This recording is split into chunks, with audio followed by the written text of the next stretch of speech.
자, 그러면 이어서 214쪽에 이제 행정행위의 종류라고 해서 여기는 이제 일단 큰 틀에서만 간단히 보고 가면 돼요.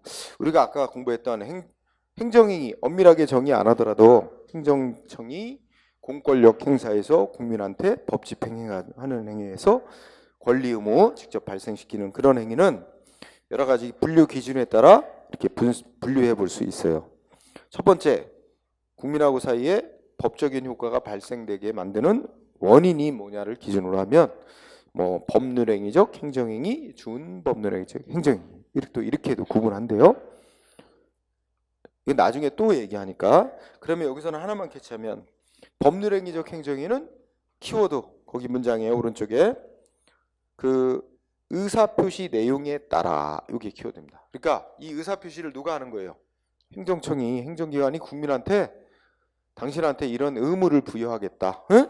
이런 권리를 부여하겠다. 행정기관이 의사표시한 내용대로 국민하고 사이에 권리 의무 발생하는 행위 있죠? 그런 걸 법률행위적 행정행위라고 묶어서 말한대요. 응? 두 번째, 준법률행위적 행정행위는요. 키워드가 뭘까요? 둘째 줄, 법령에서 정한 대로, 법령이 정한 바에 따라. 그러니까 국민하고 사이의 권리 의무는 뭐에 의해서 발생해? 법에서 정한 대로. 행정기관이 무슨 생각을 가지고 국민한테 법 집행행위를 했든 상관없어. 법에 그 행정기관이 이 행위를 하면 어떤 효과가 발생한다고 법이 정해놨어. 그 법이 정한 대로 효과 발생하는 그런 유형 행위를 다 묶어서 준법률행위적 행정행위 이렇게 말한다는 거예요. 응? 자, 그 다음에 그 아래 거 상대방 국민에 대해서 미치는 효과에 따라서 세 가지로 나누죠. 국민에게 불이익 주는 행위는 지믹적 행정행위 또는 부담적 행정행위. 쉬워. 안 그래요? 세금 부과, 영업정지 이런 거 아니겠어요? 두 번째, 국민한테 이익 주는 행위는 수익적 행정행위. 줄 숫자를 써서 수익적 행정행위. 그럼 뭐 예를 들어서 허가 내주거나 세금을 면제해 주거나 이런 것들이 수익적 행정행위 아니겠어요? 그렇죠? 그러면 그 밑에 복효적인 건 뭐겠어요? 이익 주기도 하고 이익 주는 거하고 불이익 주는 거하고 같이 동시에 가는 거. 응? 그거를 이중적인 효과를 발생시킨다 해서 복효적인 행위 이렇게 부르는 거죠. 응? 대표적인 게 여러분 살고 있는 집 옆에 공장 건축 허가를 내주면 응? 딴 사람한테 그 공장 건축 허가는 허가받은 사람한테는 이익, 여러분한테는 불이익. 그죠? 복효적인 게 되죠. 그러면 이게 왜 문제가 되겠어? 여러분 옆에 공장 건축 허가 나오면 여러분 가만히 있어요? 소송하지. 우리의 뭐 환경 이익을 침해하는 조치다 해가지고 막 소송할 거 아니에요. 이 오늘날 이게 아주 많이 문제가 되는 영역이죠. 세 번째, 행정기관이 법을 집행할 때 얼마나 법의 구속을 많이 받느냐, 구속을 받는 정도에 따라서 기속행위, 재량이 이렇게 또 구분한대요. 응? 이따 또 공부할 거예요. 그러니까 기속행위는 뭐 하면 뭐 해야 된다, 딱 아주 딱 부러지게 한 가지 하도록 명시가 돼 있어. 그래가지고 뭐예요? 행정기관이 옴싹달싹 못해. 법이 정한 요건이 딱 갖춰지면 행정기관은 반드시 그 정해진 하나의 조치를 하도록 돼 있는 그런 경우를 기속행위라고 그래요. 재량행위는 법에서 이렇게 테두리만 쳐놨어. 무슨 요건이 해당되면 행정기관은 뭐뭐 중에 뭐뭐를 할 수 있다 이런 식으로 돼 있어서 그 테두리 안에서 행정기관에게 선택하고 결정할 수 있는 권한을 부여해주고 있는 행위를 재량이 부여된 행위에서 재량행위라고 합니다. 응? 자, 그 다음에 밑에 행위의 중점 대상. 그러니까 이제 뭘 기준으로 해서 하느냐 하는 걸 기준으로 하는 거예요. 그러니까 예를 들어서 운전면허 정지는 뭘 보고 할까요? 사람 보고 하죠. 그 사람이 음주운전을 했다. 그러면 운전면허 정지나 취소. 이런 건 어떻게 돼요? 사람을 기준으로 하는 조치죠. 공무원 임명 이런 것도 그죠? 그런 건 대인적 행정이. 응? 자, 그러면 여러분 생각. 운전면허 내주는 거, 공무원 임명하는 거, 사람을 기준으로 하는 거 아니에요? 사람의 자격 능력, 그죠? 그러면 생각해보자. 운전면허는 나 운전면허 따서 팔아. 딴 사람한테 팔고 나 또 따고 그럴 수 있어요? 없겠죠. 그러니까 운전면허 효과는 면허받은 그 사람한테만 인정되는 거지 딴 사람한테 이게 면허받은 효과가 이전 상속 이런 거 승계가 될 수 없는 거예요. 응? 그게 바로 이 대인적, 대물적 이런 거 나누는 이유예요. 대인적인 행위는 그 상대방 본인에게만 효과가 인정되는 거다. 응? 공무원 임명도 그렇겠죠? 나 공무원 임명받아서 공무원 신분 가졌는데 자 누구한테 팔고 떴다고 있을 수 없겠죠. 응? 예, 엊그제 저 뭐야 기사 하나 보니까 그 저 뭐야 우리 군 복무 의무 있죠.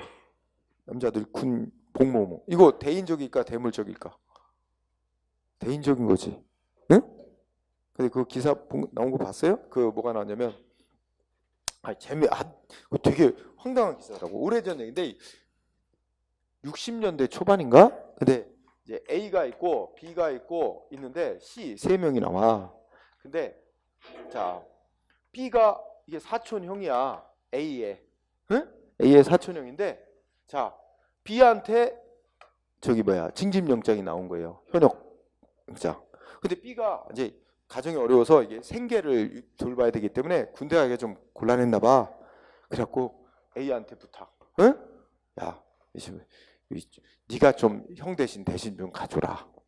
그래서 A가 B 자기 사촌형 행세를 하고 대신 입대를 한 거야. 응? 입대를 했어. 그리고 근데 군에 입대했는 동안에 A한테 또 영장이 나온 거야. 그래 A가 B 대신에 입대 군복무하는 중에 A 앞으로 또 영장이 나와서 큰일 났네. 그게 또 궁리하다가 이번에는 이 C가 사촌형 B의 동생이래. 응? 그래서 형이 야 그럼 할 수 없다. C 네가 A 대신에 군대를 가라. 그래도 C가 A 행사를 또 입대를 한 거야. 어? C가 A 행사를 하고 입대. 응? 그래서 그러면 어떻게 된 거야? 다 군대를 갔어요. 그치? 그때 다 바꿔서 간 거야. 서로 대체 복무를, 대신 복무를 한 거야. 근데 이때 C는 어디를 갔냐? 그때 이제 월남전이 터져서 월남 파병을 갔대요. 응? 월남 파병. 이러고 이거 아무도 몰랐어. 이제 50년 지났어. 50년. 50년 만에 밝혀졌어. 응? 어떻게 밝혀졌냐? C하고 A하고 싸워서 밝혀졌어. C가 A를 고소해서. 그럼 왜 고소했냐? 자, 원래 자 C가 A 대신에 군대를 갔죠? 월남 파병 갔죠? 근데 월남 파병한 군인들에게 이제 뭐 나와 나라에서 뭐가 나와서 뭐 몇천만 원 나왔대. 근데 A가 C하고 반반 나누기로 했었대. 근데 A가 안 줬대.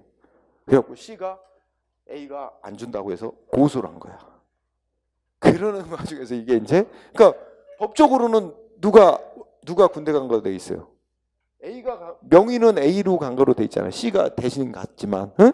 그러니까 A 앞으로 이 월남 파병에 대한 뭐가 나오는 거야. 정부로부터 반띵 하기로 했는데 안 주니까 C가 이래서 밝혀졌다는 거예요. 응? 응. 근데 이거 지금 내가 왜 얘기하면 이거 그 군 복무 의무 징집 의무 이거 대인적인 성격의 의무잖아. 누가 대신할 수 없는 거잖아요. 처벌 대상이야 이거 대신하면. 근데 우리 공소시효라는 게 있죠. 국가가 이제 처벌할 수 있는 시한이 있는데 그 시한을 이미 지났기 때문에 처벌은 못 해요. 그래서 50년이나 지났으니까 그래서 정말 황당한 일이 있었다. 진짜 옛날에는 그런 일이 있었대요. 그러니까 집에 장남이 있는데 그치 그 장남 군대 갔다가 사고 나면 안 된다. 그래서 부모님이 차남을 대신 군대 보내고 뭐 이런 일이 있었다 그러지. 응? 웃긴 일이었어. 자, 그래서 대물적인 건 근데 사람을 보고 하는 게 아니라 물건이나 시설 보고 하는 거죠. 응? 예를 들면 요새 같은 건 어떤 거 있을까? 건축허가 대표적인 대물적 허가야. 사람 보고 건축허가 내주는 게 아니라 그 장소, 그 지역에 이런 건물이 들어서도 되는지 이거 보고 허가 내주는 거죠. 응? 그러면 건축허가 받은 거 딴 사람한테 팔아넘길 수 있어요, 없어요? 넘길 수 있어요. A가 건축허가 받았어. 근데 A만이 건축 행위를 해라 이게 아니거든. 이 장소에는 이 건물 줘도 된다니까 A가 허가받은 지위를 딴 사람한테 넘겨도 돼요. 그죠? 그러니까 이게 허가받은 효과가 본인에게만 속하는 게 아니죠. 그런 걸 뭐라 그래요? 우리가 효과가 이전된다 그래. 이전. 대인적인 건 이전이 안 되는 거고 특별한 규정이 없는 한 대물적인 건 이전이 되는 거고. 응? 요새 같으면은 그 뭐 매연 많이 나오는 차 운행 정지 처분 이거 내리잖아. 그러면 차량이라는 물건 보고 운행 정지시키는 조치를 하는 거죠. 그러면 이거 어떻게 돼? 그 차 딴 사람한테 팔아 넘겼다. 그 차 산 사람도 그 차 운행 못 해요. 그렇죠? 그 운행 정지 처분의 효과가 이전되는 거잖아. 그 물건이 이전됨에 따라 바로 그런 거 알아보기 위해서 대인적, 대물적 하는 겁니다. 뭐 혼합적인 건 두 가지 다 보고 하는 행위를 혼합적 행위라고 그래요. 사람 자격 기준 보고 물건 시설 기준 보고 예를 들면 종합병원 설립 허가 이런 겁니다. 응? 종합병원으로 인정이 되려면 어떻게 되는데? 뭐 전문의 뭐 전문 진료과 뭐 전문의가 몇 명 이상이 되고 병상수가 뭐 얼마 이상이 되고 이런 기준 둘 다 갖춰야 되겠죠. 그래서 근데 혼합적인 건 별로 잘 안 되고 대인적인 거, 대물적인 거 이거 뭘 위한 거냐? 응? 그 효과가 타인에게 이전되는지를 알아보기 위한 거다. 응? 그래서 이전될 수 없는 걸 이전하면 어떻게 돼요? 그럼 다 무효야. 효력이 인정 안 돼. 응? 그러니까 어떤 사람이 나 운전면허 딴 거 너한테 팔게. 100만 원만 줘. 멋 모르고 그걸 샀다. 사기당한 거야. 그 면허 이전 안 돼요. 응. 자, 그 다음에 오른쪽에 하면 요식행위, 불요식행위는 행정기관이 법 집행할 때 일정한 형식을 갖출 것이 요건이냐 아니면 자유롭게 할 수 있는 거냐 이 형식을 요구하느냐 아니냐를 가지고 따지는 거예요. 별건 없어요. 근데 대부분 행정기관이 법 집행하는 건 요식행위인 게 대부분 많습니다. 응? 일정한 형식 갖춰서 하도록 하는 거 넘어가요. 그 다음에 여러분 세금 부과 같은 건 국민이 나한테 세금 부과해줘야 신청할 리 없고 자기 세금 부과하는 거 동의할 리 없죠. 그 상대방 국민의 신청이나 동의를 받아서 하는 행위를 뭐라 그래? 쌍방적인 행정행위라고 그러고 그런 국민의 신청이나 동의 없이 행정위원회 일방적으로 하는 행위를 단독적 행위 이렇게 말한다. 그죠? 별건 없어. 이거 중요한 건 아니야. 보통 불이익 조치는 단독적이고 일방적인 행위가 많겠죠? 이익 주는 건 보통 국민으로부터 신청받아서 해주는 게 많겠죠? 네, 그런 정도. 그 다음에 또 적극적 행위, 소극적 행위 이런 구분도 있죠. 여기서 적극적 행위라고 하는 건 기존의 상태의 변경을 가져오는 행위를 적극적 행위, 아무런 변동을 안 가져오는 행위를 소극적 행위 이렇게 또 말합니다. 가볍게 읽고 지나가세요. 응? 그래서 예를 들면 지금 나는 건축이 어느 땅에 건축하는 게 일단은 금지돼 있어요. 운전하는 거 금지돼 있어. 근데 내가 운전면허 신청해서 면허를 발급해줘. 요건 갖췄다고 합격했다고. 그러면 난 일단 운전 금지됐던 상태에서 운전 금지가 풀린 상태로 바뀌죠. 그럼 운전면허를 해주는 건 기존의 상태에 변경을 가져오는 행위니까 운전면허 조치는 뭐야? 적극적 행정이다. 이렇게 분류할 수 있고, 그죠? 근데 면허 요건 못 갖췄다고 면허 거부되면 기존의 상태에 아무런 변동을 안 가져오죠. 그러니까 소극적인 행위다. 이렇게 말할 수 있는 거죠. 네, 그런 식이고. 그러면 이렇게 이건 이런 기준 저런 기준으로 나눠보는 거잖아. 그러면 우리가 지금 말한 운전면허를 여기다 대비시키면 운전면허는 첫 번째 어디에 속할까? 법률행위적 행정행위에 속합니다. 어? 그 다음에 두 번째 기준으로 보면 어디에 속할까요? 침익적, 수익적 어디에 속할까요? 운전면허 해주는 건 수익적인 행위로 분류되겠죠? 그 다음에 기속행위일까? 재량행위일까? 네, 운전면허 요건이 구비되면 행정기관은 운전면허를 반드시 내줘야 됩니다. 기속행위예요. 응? 그 다음에 대인적, 대물적 따지면 대인적인 행위에 속하고 그 다음에 운전면허는 요식행위, 그 면허증이라는 일정한 형식을 갖추도록 하고 있죠. 그래서 요식행위. 그 다음에 운전면허는 상대방의 신청을 받아서 시험 보고 면허를 해주죠. 신청받아서 하는 행위니까 쌍방적 행정행위로 분류될 수 있을 거고 그 다음에 아까 말했듯이 적극적 행위로 분류되겠죠. 그죠? 그런 얘기하는 거예요. 응? 자, 이 중에서 좀 중요한 거 그 다음 주제 복효적 행정행위. 그죠? 복효적 행정행위 공부해둬야 됩니다. 이제 복효적 행정행위는 이익과 불이익 두 가지 효과가 동시에 발생되는 행위예요. 그렇죠? 행정기관이 법 집행 행위를 하나 하는데 그로 인해서 이익과 불이익이 동시에 발생하는 행위입니다. 그런데 이게 또 이게 또 두 가지 종류로 나눌 수 있어. 어떻게 나누냐면 동일한 사람한테 이익도 주면서 불이익도 같이 주는 행위가 있을 수 있겠죠? 또 하나는 어느 한쪽 사람한테는 이익이 되는데 다른 사람한테는 불이익이 되는 그런 게 있겠죠? 응? 크게 보면 이렇게 두 종류예요. 근데 우리의 주 관심사는 어느 한쪽 사람한테는 이익이 되는데 다른 사람한테 불이익이 되는 거 있죠? 이게 우리의 주목 관심사예요. 우리가 이제 오늘날 법적으로 이게 이제 문제가 많이 되는 거. 응? 요걸 일명 삼자요 행정행위 이렇게 부릅니다. 응? 그러니까 상대방한테는 이익이나 불이익이 되는데 또 다른 사람 제3자한테는 그 반대 효과가 발생하는 그런 경우를 삼자요 행정행위라고 부릅니다. 그래서 앞에 의의에서 이제 이렇게 크게 보면 두 종류로 나눠지는데 우리의 관심사는 이렇게 삼자요 행정행위가 주된 관심사다 하면서 이제 쌍가로 2번부터 삼자요 행정행위에 초점을 맞추고 얘기를 하는 거죠. 응? 시험 다 주로 삼자요 행정행위에 초점 맞춥니다. 그러면 아까 들었던 예처럼 어떤 예를 들 수 있어요. 자, A라는 사람이 신청을 해가지고 시장이 공장 건축허가를 내준다. 그죠? 이 공장 건축허가의 성격이 근데 이 바로 공장 건축허가 된 지역 인근에 바로 주민들이 살고 있어. 그러면 자 인근 주민이라고 말했어요. 인근 주민이 제 3자가 되죠. 응? 자 시장과 A가 이 공장 건축허가 처분의 당사자야 둘이. 응? 그리고 그로 인해 불이익받는 인근 주민이 제 3자가 되는 거죠. 응?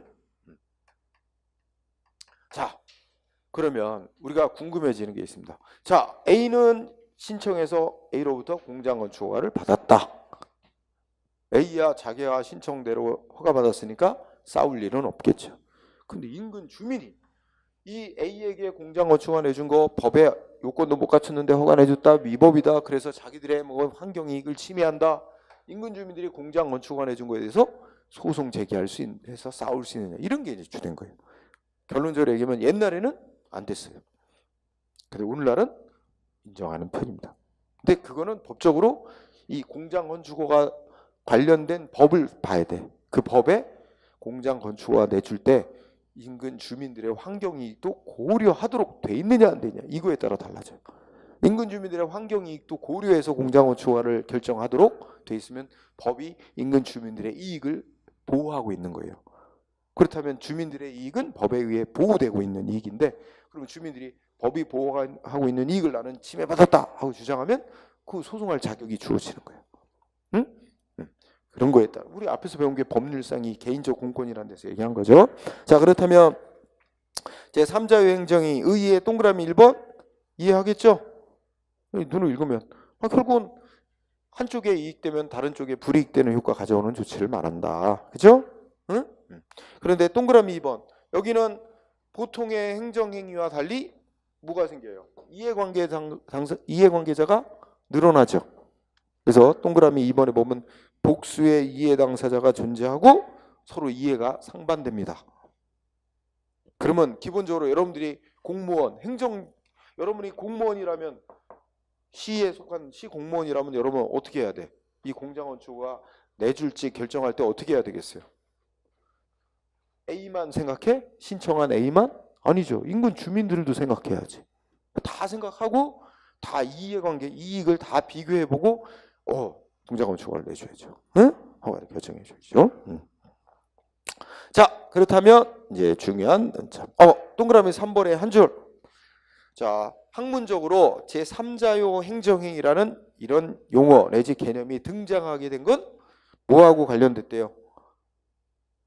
소송 제기하는 자격, 행정소송 제기할 수 있는 원고 적격이 확대 인정되는 추세와 연관이 있습니다. 조금 아까 내가 얘기했죠. 아주 옛날에는 이 인근 주민들이 시장이 A한테 법에 따라 공장 건축을 내줌으로 인해서 인근 주민들이 뭔가 불이익을 받더라도 그거는 공익보호 목적으로 결정한 결과 반사적으로 불이익받는 거에 불과하다 해서 소송할 자격을 안 줬었어요 옛날에는. 그런데 지금은 어떻게 돼? 관련 법 규정 보고 법 규정도 넓게 해석해서 법 규정 속에 주민들의 환경상 이익이 보호되고 있는지 이런 걸 따져보고 조금이라도 그런 게 보이면 환경상 이익은 법이 보호하고 있다 하면서 이게 소송할 자격 주는 쪽으로 가잖아. 그래서 이게 소송할 자격 인정되는 추세와 연관이 있습니다. 이 개념 자체가 등장하는 게 첫째 줄. 그래서 그 밑에 세 줄은 그걸 부연 설명한 거예요. 첫째 줄 중시. 자, 그렇다면 이제 법적인 문제로 여기 이 사람 이 제3자 우리나라에서 어떻게 보호하고 있느냐, 현재 보호하고 있는 것과 관련된 제도 공부해야 됩니다. 자, 예. 동그라미 1번은 굳이 여기서 안 해도 될 것 같아요. 응? 이거는 이제 사안이 좀 다르니까. 예. 그냥 1번을 설명하면 이거는 좀 바꾸면 A가 이 사를 바꿔보자. 시장으로부터 공장 건축을 받아서 공장을 짓고 운영을 하는데 소음 먼지를 너무 많이 낸다. 그러면 인근 주민 어떻게 할 수 있어요? 시장한테 그 공장 법에 따른 조치, 뭐 가동 중지시키는 조치 해달라 이런 거 신청할 권리 있다는 거예요. 응? 온라인 인정돼요. 그 응하지 않으면 소송할 수 있고 손해입은 거 손해배상 받을 수 있고 그렇습니다. 응? 네, 그런 얘기니까 1번은 앞에서 행정개입 청구권과 공방과 연관이 있어요. 이제 좀 생략하고, 자 2번 중요합니다. 자 2번은 제3자가 행정 절차에 참가할 권리가 인정되느냐? 인정된다. 그런데 앞에 전제 조건 첫째 끝에 뭐였어요? 행정청으로부터 행정청이 알아서 직권으로 또는 이 3자인 주민들이 신청을 한다니. 그러니까 직권 또는 신청을 받아 행정청이 뭘 해줘요? 행정 절차에 참여하도록 인정을 해준 제3자는 여기까지 밑줄 쳐주세요. 무조건 아무나 3자가 행정 절차에 참가할 수 있는 권리가 인정되는 게 아니라 행정청에 의해서 행정 절차에 참가하도록 인정받은 3자는, 그러면 자 여기 보세요. 지금은 어떤 상태를 전제로 하냐면 아직 시장이 공장 건축 허가를 내주지는 아직 않은 상태. 신청을 받고 공장 건축 허가를 내줄 것이냐 말 것이냐 지금 이제 결정 내리기 이전 단계에서 주민들의 의견을 수렴한다는 거, 이렇게 공청회도 열고 뭐 한단 말이야. 응? 그죠? 그런 거 할 때 이 인근 주민들이 그 공청회에 참여할 권리가 인정되느냐 하는데 그거 얘기하는 거예요. 그죠? 그러면 행정청으로부터 참여를 인정받은 3자는 이런 공청회, 청문 뭐 이런 데 참여하고 의견을 제시할 권리가 보장돼 있다는 거예요. 우리나라 행정절차법상. 2번 알아두고요. 자, 그다음에 이제 사망은 자, 첫째 줄 끝에 독일과 달리 우리 행정절차법은 밑줄 우리나라 행정절차법은 두 번째 줄 불이익을 받는 제3자에 대해서 행정청의 통지 의무를 규정하고 있지 않다. 그러니까 요거는 뭐냐면 자, A로부터 공장 건축 허가를 신청받은 시장은 A한테 공장 건축 허가 내준다고 문서로 통보합니다. 응? 그런데 공장 건축 허가 A한테 내줬다는 걸 인근 주민한테 알려줘야 될까요? 안 알려도 될까요? 안 알려줘도 된단 말이에요. 우리나라는. 응? A한테만 알려주면 돼요. 신청한 A한테만 허가 내준다 하고 문서로 통보하지, 인근 주민한테는 A에게 공장 건축허가 내줬다는 거를 통지하도록 안 돼 있어요. 응?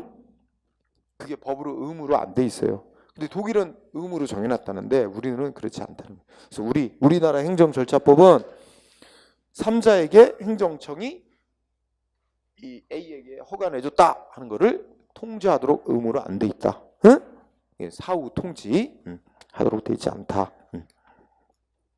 그 다음에 2번, 3번 중요. 근데 4번은 그냥 읽고 지나가세요. 4번은 동그라미 4번은 이거야.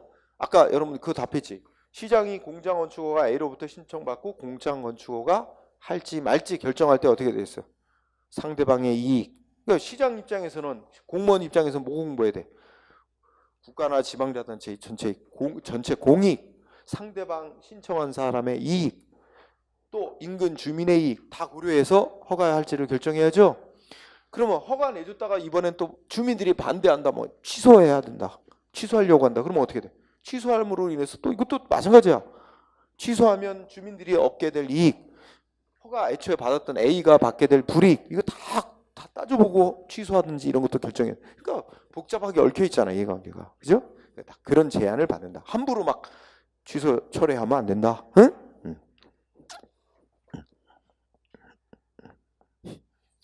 이거 나오니까 뭐 생각나냐? 예. 우리 제주도의 원희룡 지사가 좀 바보 같은 짓 했었죠? 응? 제주도에 무슨 영리병원 허가해 준다고 약속했잖아. 영리병원. 그 영리병원은 의료보험 안 되고, 그죠? 의료보험 적용 안 되는 데야. 그러면 일반 서민들은 이용 안 하지. 그러니까 그런 부자들만 이용할 수 있는데. 근데 그거를 그 내막이 뭐 어떻게 돼? 제주도에 영리병원 허가를 내준 건 아니고 영리병원 허가를 내주겠다고 약속을 한다. 그래서 약속하면서 또 뭐라고 했대? 원래 그게 옛날에 논의들은 외국인만 진료하는 곳으로 했다가 내국인도 허용하는 쪽으로 해서 허가해 주겠다고 그렇게 약속을 했어요. 그게 이제 보도되고 나서 난리가 났지. 응? 그렇게 되니까 그거를 다시 뭐 했어요? 철회했어요. 철회. 그러니까 그쪽에서 어떻게 했어요? 그게 원래 그 신청하는 자가 되면 중국 기업이야, 중국 기업. 근데 겉으로 그 중국의 스포츠 뭐 하는 뭐 하는 데더라? 뭐 하는 그런 거 하는 그 기업인데 그래서 내막은 겉으로는 그걸 내세우지만 뒤에는 이 한국의 이 재벌이 바탕이 돼 있어요. 우리 삼성 바이오 뭐 이런 데서 이제 그 무슨 하여튼 부자들을 위한 어떤 그 병원 이거 설립하려고 영리병원 그런 게 깔려 있다 그래서 외국 업체를 표면은 내세우고 국내 의료진하고 그 국내 뭐 재벌 그룹들이 연관이 돼가지고 추진한 걸로 뭐 그렇게 보도가 되기도 했는데 어쨌든 문제는 어떻게 됐어요? 여러분들이 뒤에 이제 화계학이라고 배웠죠? 배운 사람 있잖아. 그럼 어떻게 돼? 약속했다가 철회했어요. 당연히 뭐 나요? 신뢰보호 위반을 내세워서 행정소송 제기. 응? 내 생각에는 질 것 같은 생각이 많이 들어요. 약속을 내국인까지 포함해 진료하도록 하겠다고 허용해준다고 약속까지 해놨기 때문에 신뢰보호 위반으로 질 가능성이 있습니다. 자, 어쨌든 4번은 그 정도 하고 그 다음에 5번은 이런 상황을 보자. 자, 여기서 인근 주민이 이 상황을 봐. 자, 시장이 A에게 공장 건축 허가를 내줬어. 근데 인근 주민이 이거 행정소송 제기할 수 있는 건지 아니면 또 어디다 행정소송 가기 전에 행정심판이라고 상급기관에다가 이거 잘못된 조치니까 취소해달라 이런 거 청구하는 제도가 상급 행정기관에 신청하는 청구하는 제도가 행정심판이라는 제도가 있어요. 응? 그래서 인근 주민이 시장한테 물어봐. 이거 공장 건축허가 이거 위보니까 취소해달라고 행정심판이라는 걸 청구할 수 있는 거냐? 할 수 있다면 어디다가 언제까지 청구해야 되는 거냐? 이거 물어보면 시장 어떻게 돼요? 알려줘야 된다. 지체 없이 알려줘야 된다고 법으로 명시해놨어요. 그러니까 그거 뭐야? 제3자에게 승복 못하니까 어떻게 싸울 수 있는지 알려달라고 요구받으면 알려주도록 돼 있다. 3자는 그걸 요구해서 받을 권리가 있다. 응? 그걸 불복 고지 청구권 있습니다. 응? 신청권. 그 다음에 6항도 중요. 자, 제3자 소송할 자격이 있을까요? A에게 공장 건축 허가 내준 거 인근 주민이 있을 수도 있고 없을 수도 있어요. 그건 뭐에 따라 결정돼? 이 인근 주민 제3자의 이익이 법에 의해 보호되고 있는 이익을 침해받은 거냐? 즉, 이 공장 건축 허가가 제3자의 법이 보호하는 이익을 침해한 조치냐 아니냐에 따라서 달라집니다. 법이 보호하는 이익을 침해했는지는 결국 법을 봐야 돼. 아까 말했듯이 관련법에 인근 주민의 환경이익도 고려해서 허가하도록 돼 있는지 이런 걸 따져봐야 됩니다. 결국 키워드는 동그라미 6번에 뭐예요? 첫째 끝에 법률상 이익을 침해받은 경우가 키워드죠. 우리나라에서 법률상 이익을 침해받는 자는 다 소송할 자격이 주어집니다. 법률상 이익으로 법이 보호하는 이익을 침해받은 자라면 소송할 자격. 그럼 반대도 있을 수 있어요. 제3자라고 다 소송할 자격이 주어지는 게 아니고 행정기관이 어떤 조치를 했지만 자신의 법이 보호하는 이익 침해받지 않은 3자는 소송할 자격이 없는 거예요. 소송할 자격이 없는 자가 소송해봐야 법원이 각하시킨다 그래요. 요건 못 갖춘 소송이다 해가지고 심사를 거부합니다. 응? 자, 그래서 전제 조건은 법률상 이익을 침해받은 3자일 때만 소송할 자격이 인정된다. 응? 그 다음에 7항 넘어가도 되고요. 8항은 이제 원칙, 첫째 그때 원칙. 우리나라 행정소송 제기하려면 정해진 기간 내에 소송을 제기해야 돼요. 그러면 제3자가 소송할 때도 어떻게 돼? 원칙은 그 기간을 지켜야 됩니다. 그래서 첫째 원칙, 응? 뭐래요? 그러니까 원칙은 소송 기간 준수해야 되는 게 원칙이야. 법이 정한 소송 기간 내에 소송을 해야 돼. 그런데 거기 쭉 읽어보면 아까 뭐하고 연결되냐면 동그라미 뭐가 있지? 그죠? 3번에서 제3자에게 통지하도록 의무 안 돼 있다 그랬죠. 그럼 보세요. 시장이 A한테 공장 건축을 내줬는데 A한테는 허가 나왔다고 문서로 통보하지만 인근 주민한테는 통보를 안 해준단 말이야.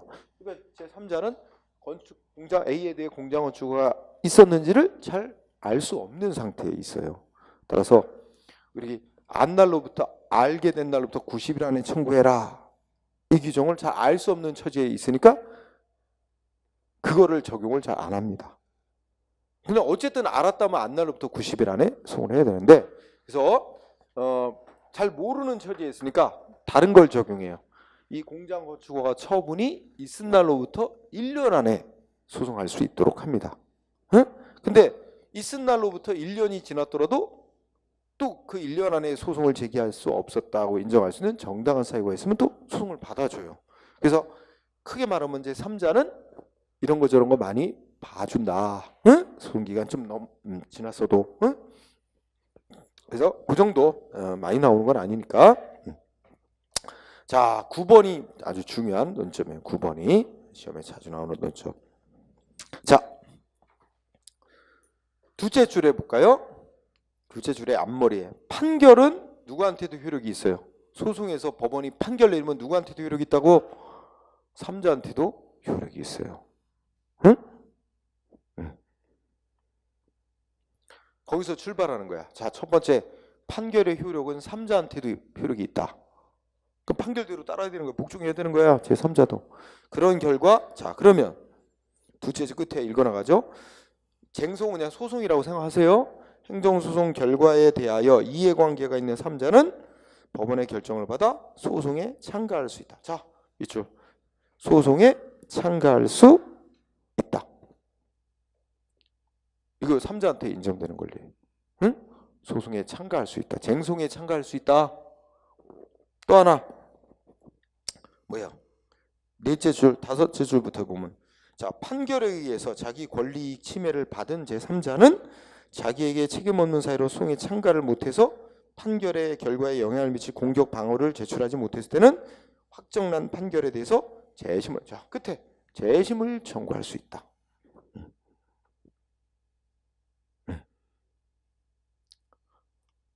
자, 그러면 아주 간단히 정리하면 판결의 효력은 제3자에게도 미칩니다. 그러면 제3자는 멍하니 있다가 자기한테 불리한 판결 나올 수 있잖아요. 그러면 어떻게 할 수 있어?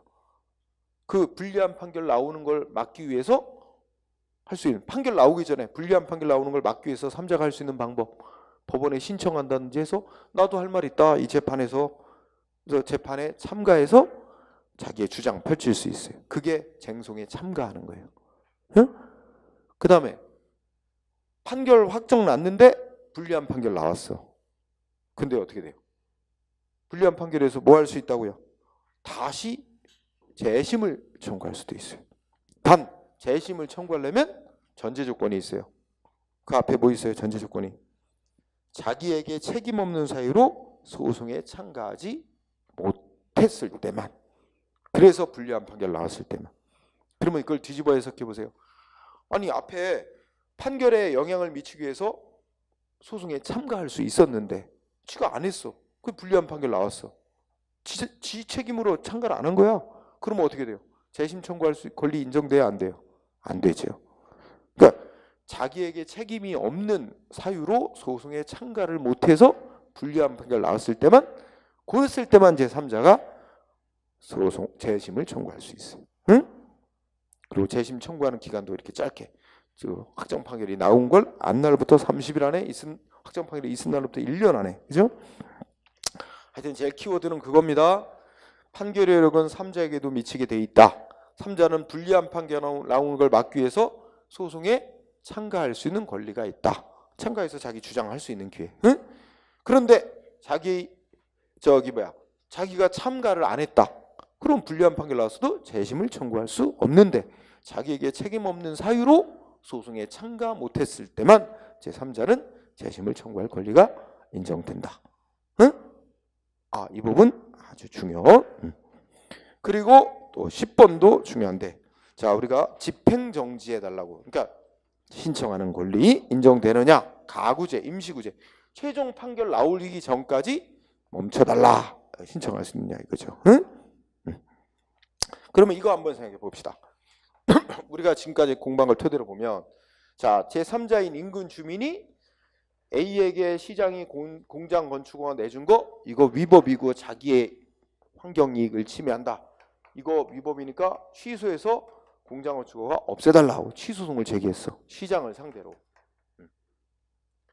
근데 여기서 볼까요? 법원에다 이 인근 주민 제3자가 A에 대한 공장 건축허가 취소해달라고 소송을 내도 저 공장 건축허가 소송 냈다는 이유만으로 공장 건축허가 효력 안 멈춰요.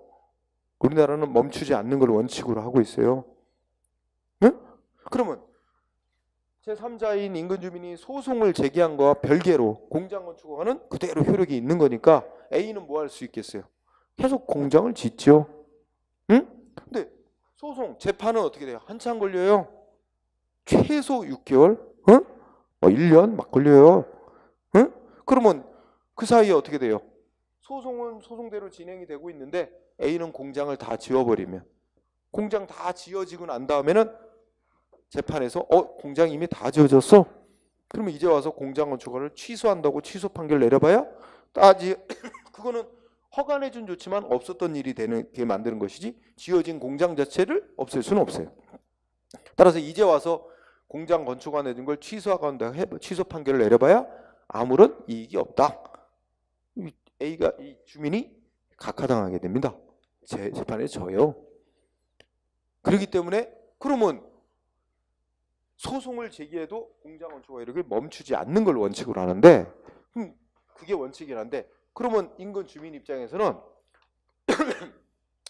재판에서 판결 나오기 전까지 A에게 내줬던 공장 건축허가 효력을 멈춰달라라고 법원에 신청할 수 있어요. 만약에 그게 받아들여지면 법원이 그거부터 먼저 심사 결정을 하거든. 이건 급하다. 이거 공장 건축허가 효력을 멈춰놓고 재판을 진행해야 되겠다. 안 그러면 이 재판 진행하는 중에 다 지워버리고 나면 나중에 이 사람이 회복할 수 없는 손해가 생길 우려가 있다. 이렇게 되면 이 공장 건축허가 효력을 멈춰놓는 결정을 먼저 내려요. 그래놓고 이제 이 허가내 공장 건축허가 게 위법인지 아닌지 이제 재판 결정한단 말이에요. 응? 따라서 이 인근 주민 제3자 입장에서 취소송 하나만 달랑 내놓으면 안 돼. 이거에다가 플러스 모두 같이 신청해야 돼. 이거 A에게 내준 공장 건축 효력을 판결 나올 때까지 멈춰달라고 이거를 같이 신청할 필요가 있어요. 그러면 법원이 이거 먼저 심사해서 효력 정지한다 먼저 결정 내려면 A는 어떻게 돼? 건축허가 효력이 멈춰 있는 거니까 건축을 중단해야 됩니다. 판결 나오고 이런 방법을 써야 돼요. 그러면 지금 여기 질문하는 게 이렇게 제3자도 어떤 행정처분에 대해서 법원에다가 이거 효력이나 집행을 멈춰달라고 신청할 권리가 인정될까요? 안 될까요? 제3자에게 크게 말해서 집행정지 신청권 인정된다 안 된다? 응? 제3자가 어떤 지위에 있느냐에 따라서 인정될 수도 있고 안 될 수도 있어요. 우리 행정소법은 누가 집행정지 신청할 권리가 있다고 규정을 했냐면 소송의 당사자. 소송의 당사자면 소송 제기하는 원고, 그 상대방이 되는 원고 피고가 당사자예요. 그럼 여기서 지금 인근 주민, 여기 인근 주민 이제 3자 소송 냈죠. 그럼 소송의 원고로서 소송 당사자죠. 그러니까 뭐 할 수 있어? 집행정지 해달라고 법원에 신청할 수 있어요.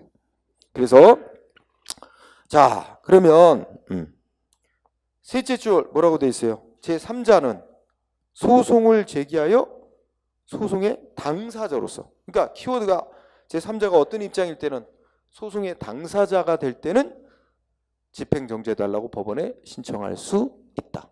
응? 그러나 그 옆에 줄 소송의 당사자가 아닌 누구의 지위? 참가인. 그러니까 당사자가 되느냐 참가인이에요. 참가인은 다른 자가 원고 피고 다른 자끼리 소송을 해요. 서로 당사자가 돼서. 근데 그 판결에 나도 영향이 있다.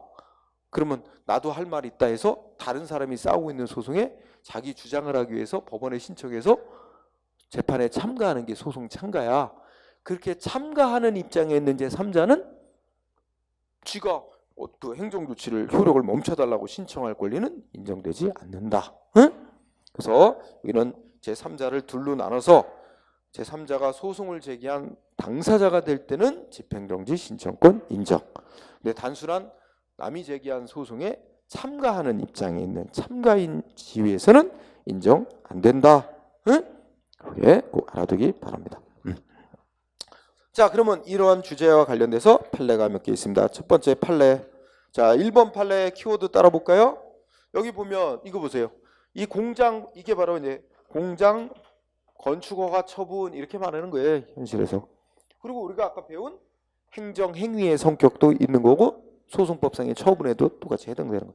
자, 공장 건축 허가 처분의 상대방은 A예요. 그죠? A는 지가 신청한 대로 허가 나왔으니까 싸울 리가 없고, 만약에 공장 건축허가 거부 처분 나오면 A가 싸울 수 있겠죠. 허가 처분은 상대방이 아닌 제3자라. 여기서 키워드 제3자. 응? 3자, 인근 주민 같은 3자도 뭐 할 수 있어요? 그 공장 건축허가 처분 때문에 뭘 침해받으면 법률상 보호되는 이익을 침해당했다면, 제3자 법률상 보호되는 이익을 침해당했다면 제3자도 뭐 할 수 있어? 소송 제기할 자격 있다. 아, 우리 배운 거 다시 복습하는 거예요, 확인. 자, 그러면서 그냥 또 읽어보면 여기서 말하는 법률상 보호되는 이익 침해받은 자라고 할 때 법률상 보호되는 이란 어떤 행정처분의 근거법 및 관련법에 의해서 보호되는 개별적, 직접적, 구체적인 이익을 말하는 것이지, 행정처분으로 사회 전체의 공익을 보호하기 위해서 뭘 하도록 돼 있어서 공익 보호하는 결과로 모든 국민 일반이 공통적으로 가지는 일반적, 간접적, 추상적 이익은 여기서 말하는 법률상 보호되는 이익에 속하지 아니한다. 이런 얘기입니다. 자, 어쨌든 1번 밑줄 친 거. 3자도 법률상 이익을 침해받으면 송할자가 인정된다. 자, 2번. 자, 2번은 우리 앞에서 지난 시간에 공부했던 판례다. 그죠? 자, 첫째 줄 끝에 법률이 근거법이 뭐였대요? 첫째도 업자들 간에 뭐예요? 업자들 그 사이에 과당 경쟁으로 인한 경영 불합리 방지하는 것도 목적으로 하고 있는 게, 이게 일단 출발점입니다. 법률이 뭘 목적으로 하고 있대요? 업자들 간의 과당 경쟁으로 인한 경영 불합리 방지하는 거 목적으로 하고 있대. 그렇게 규정이 있다든지 그렇게 해석될 수 있는 규정이 있어. 그럼 이 규정 속에는 무슨 취지가 있는 거야? 기존의 허가나 면허받은 기존 업자들의 이익을 보호하는 취지가 들어있다는 거죠. 응? 그러면 기존에 이미 허가나 면허받은 업자들의 이익은 법에 의해 보호되고 있는 이익이다. 응? 라는 얘기입니다. 그러면 기존에 허가나 면허받아서 이미 영업을 하고 있는 자들이 있는데 그 근처에 또 새로운 허가, 새로운 면을 또 다른 사람한테 또 내주면 행정기관이, 그러면 어떻게 돼요? 기존 업자는 자기의 이익을 침해하는 조치다 해가지고 그 새로 허가 면허 내준 거 소송할 자격 있다는 겁니다. 인정된다. 여기까지가 넷째 줄 콤마까지입니다. 중간.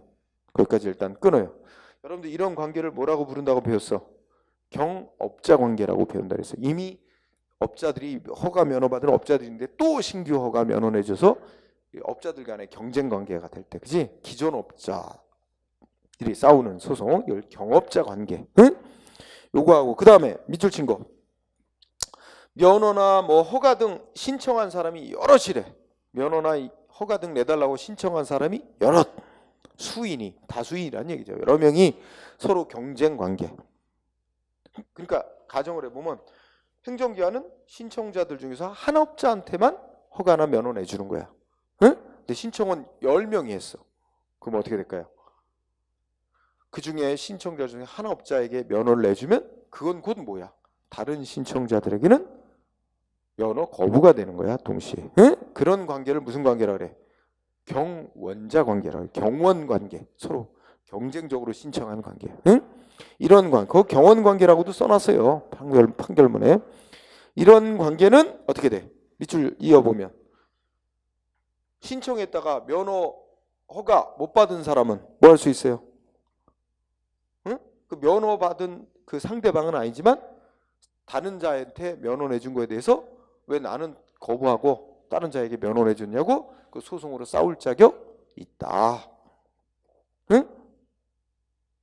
그죠?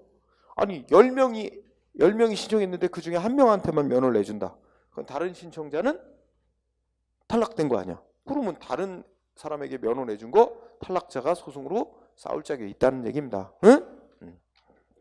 그래서 이게 다 뭐예요? 오늘날 제3자도 여기다 법이 보호하는 이익을 침해당했다면 소송할 자격이 인정되는 거와 연관이 있는 겁니다. 자, 그 다음에는 무슨 판결 나오죠?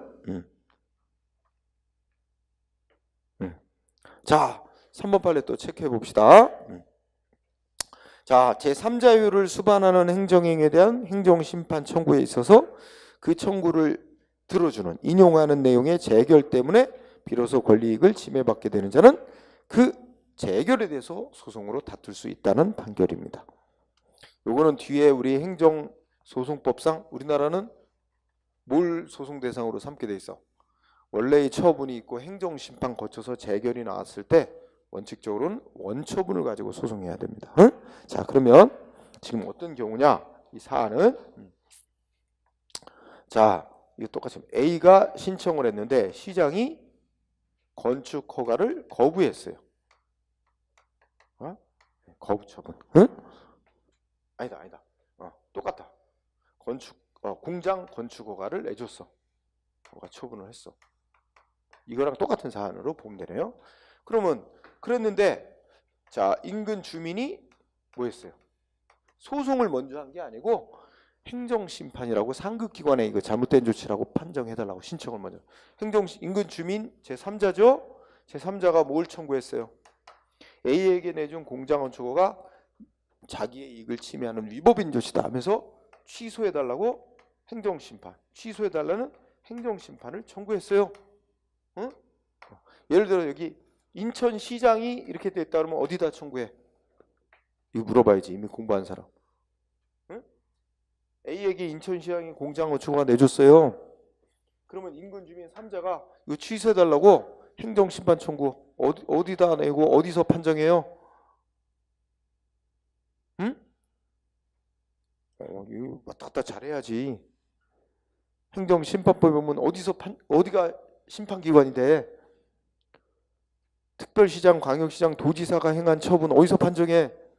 중앙행정심판위원회. 이 중앙행정심판위원회 신청한 거야. 그랬더니 여기서 어떻게 나왔어? 맞다. 인천시장이 A에게 공장 건축을 해준 건 위법이다. 취소한다. 하고 판정했어요. 이게 재결이라 그러죠. 취소 재결. 이게 바로 여러분 말하는 청구한 사람의 주장을 맞다고 들어주는 인용 재결을 한 거예요. 그러면 어떻게 될까요? 취소하다고 판정 내리면 시장이 A한테 공장 건축가 내줬던 거 어떻게 돼요? 처음부터 없었던 일이 바로 되는 겁니다. 응?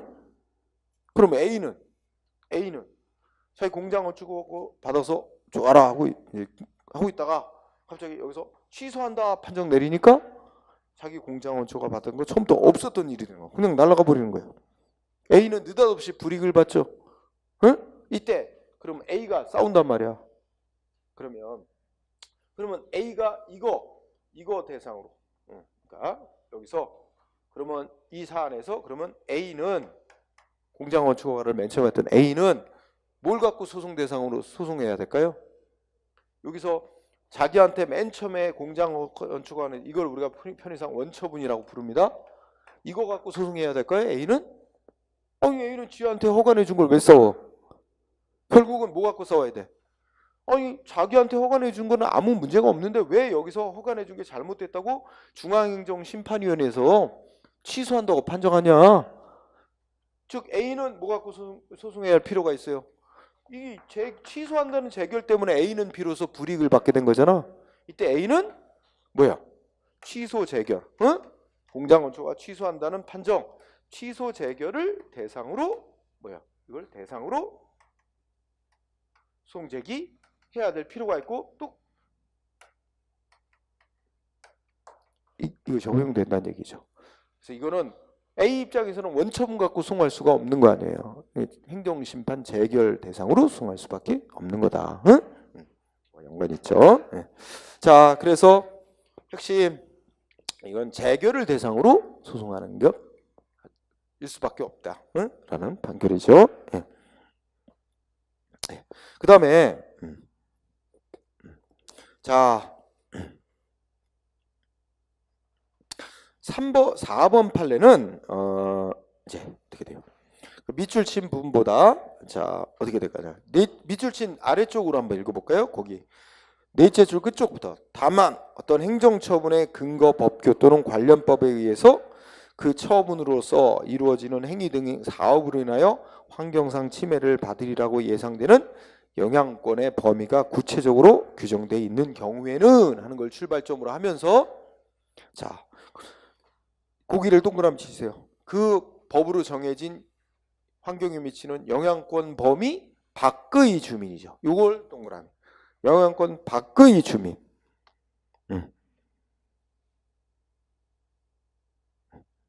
자, 영향권 밖의 주민은 어떻게 될까요? 법이 그 영향권 밖에 거주하는 주민들의 환경상 이익도 보호한다고 인정되고 있다는 거예요? 아니라는 거예요? 아니라는 거죠. 법으로 정해진 영향권 범위 안에 거주하는 주민들만 법이 환경이익을 보호하도록 돼 있다는 거예요. 그러면 영향권 범위 밖의 주민들은 법에 의해서 환경상 이익이 보호되고 있는 거로 인정이 안 돼요. 그러면 어떻게 돼? 자기네 법이 보호하는 환경이익 침해받은 게 아니니까 소송할 자격이 안 줘지는 게 원칙이에요. 응? 단 어느 때는 인정될 수 있대요. 응? 그 8째 줄인가요? 자신의 환경상 이익에 대한 그러니까 위에서 8째 줄 중간에 자신들의 환경상 이익에 대한 침해가 있거나 또는 침해받을 우려가 있으면 뭐 해야만? 본인들이 입증을 해야 합니다. 증명. 응? 그럴 때만 뭐가 될 수 있어? 어떤 행정조치 취소해달라고 소송할 자격이 인정될 수 있어요. 아주 간단하게 영향권 밖의 주민들은 원칙적으로 환경이익 보호되고 있지 않다고 보는 거예요. 소송할 자격이 안 주어져요. 원칙은. 근데 어느 때는 인정될 수 있어? 본인들이 법이 보호하는 환경이익을 침해당했다는 걸 증명을 하면 법원에다가 입증을 하면 소송할 자격이 인정될 수 있어요. 근데 여기는 내가 빼놨는데 영향권 법이 환경에 미치는 영향을 이렇게 조사하도록 법이 정한 영향권 범위 안에 거주하는 주민은 본인들이 입증할 필요 없어요. 그건 당연히 법에 의해서 환경상이 보호되고 있는 것으로 인정되기 때문에 그냥 소장 내면 법원이 당연히 소송 자격이 있다고 인정해요. 근데 영향권 범위 밖에 사는 주민들은 본인들이 증명을 해야 돼. 환경상 이익이 법이 보호하는 환경이익을 침해받았다는 걸 증명할 때만 소송 자격이 인정된다는 얘기입니다. 응? 자, 그런 정도로 보세요. 관련 판례. 그 다음에 그러면 지금 한 얘기가 뭐예요? 제3자요 행정행위라는 주제와 연관이 있어요. 자, 큰 틀에 보면 제3자도 행정기관이 누구한테 어떤 법집행 조치하는 것 때문에 자신의 법이 보호하는 이익을 침해받은 3자라면 소송할 자격이 있다. 응? 하는 게 가장 큰 골자죠. 응? 옛날과 달리. 그래서 우리가 이제 공부 요령은 우리나라 현행 법제도에서 이렇게 불이익받은 제 3자에게 인정하는 거, 인정 안 하는 거, 요걸 잘 구별해내는 거예요. 아까 인정 안 하는 거 생각해 보세요. 공장원초가 내주면서 3자한테 통지하도록 우리나라 규정이 없다는 거죠. 그거 하나. 그 다음에 또 인정, 다른 건 다 인정. 그 다음에 또 뭐 있어요? 행정 절차에 참가하는 것도 행정청이 인정해주면 참가할 권리 인정되죠. 그 다음에 맨 뒤에 집행정지 해달라고 신청하는 건 소송 당사자가 될 때만 3자한테 인정한다. 그런 것만 잘 유의하면 돼요. 나머지는 다 인정해준다 이렇게 생각하면 되고요. 그러면 여기까지 하고 또 잠깐 쉬었다가 세 번째 시간을 하도록 하죠. 한 2시 한 10분 정도까지 하겠습니다. 쉬는 시간을 가지고요. 예.